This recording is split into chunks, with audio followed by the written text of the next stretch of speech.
Gordon, Kentucky County Clerk Kim Davis spent the Labor Day weekend in jail. She remains behind bars for refusing to issue marriage licenses to same-sex couples. Now Davis is appealing the judge's decision to lock her up. Heather Sells has the latest. Hundreds of Kim Davis supporters rallied outside the Carter County Detention Center this weekend. On Sunday, her attorneys appealed a judge's decision to jail her for refusing to issue marriage licenses to gay couples.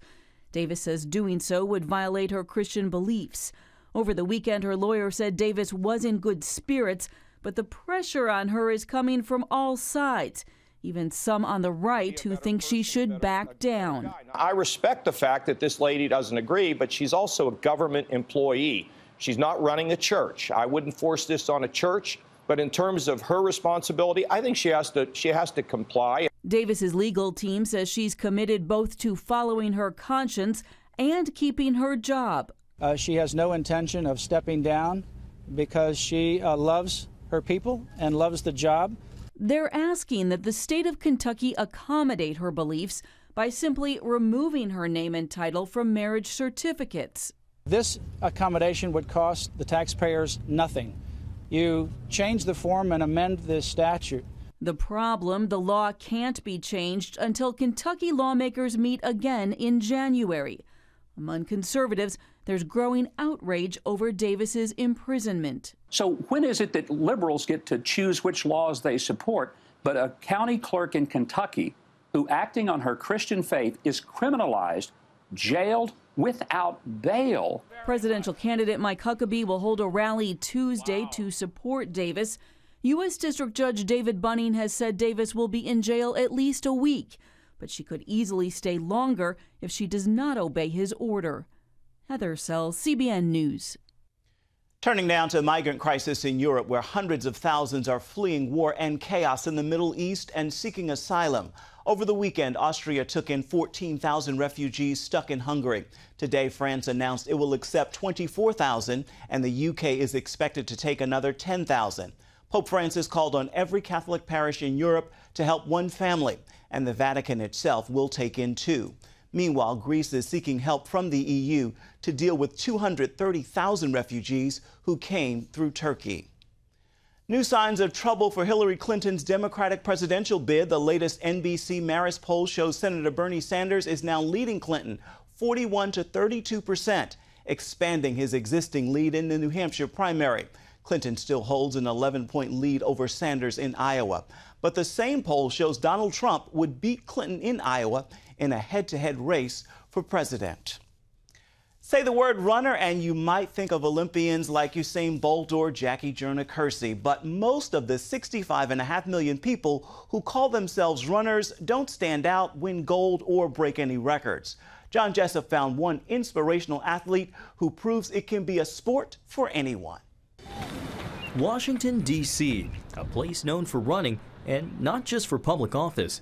Visit the city and you'll see people pounding the pavement at all times of the day. I went to the gym to get into shape, to do better for myself. Jamie Watts never set out to be a runner. After training about 6 months in the gym, I said, you know, we have a lot of those races here in the D.C. area. They're happening all the time. I bet one of those would be really fun to do. So she signed up for her first race in 2012. And so then I did one and another and another. And quickly got hooked. And I amassed this incredible, amazing group of running friends, and they just encouraged me along the way. Despite her enthusiasm, she's not your typical runner. Born with cerebral palsy, Jamie has her own unique stride. Disability, just like everything else, is just a life experience, and it's a cultural way that you view the world around you. Easy to spot in a crowd, she tends to invite cheers from onlookers and fellow runners. And you're out there and you're thinking, oh, my leg is sore, and then you see somebody like her. She's very inspirational. On her last birthday, Jamie set out to run 34 races in her 34th year. To finish the course before it closed, she started 2 hours before anyone else. CBN News was there as she crossed the finish line and met her goal. This is your first 10-miler. It is my first 10-miler.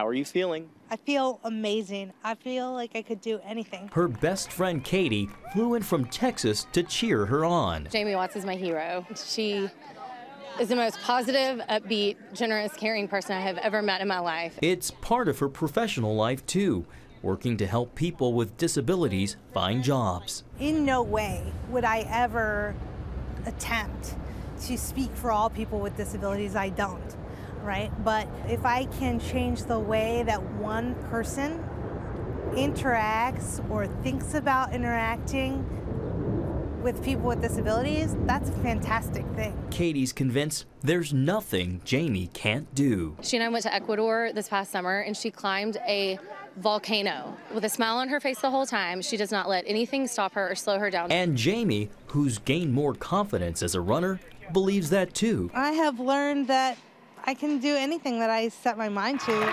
While she may never win first place, Jamie's proof that certain runners do stand out, like the elite racers who lead the pack, those who play to the crowd, You were on the news this morning. and others like Jamie who simply inspire. Everybody in! Everybody in! John Jessup, CBN News, Washington. In today's edition of Family Entertainment News, a great weekend for a Christian movie at the box office. War Room moved into the #1 spot this weekend. The film deals with the power of prayer to help a difficult marriage. The movie took over the top spot with an estimated ticket sales of just $9 million. So far, War Room has brought in almost $25 million.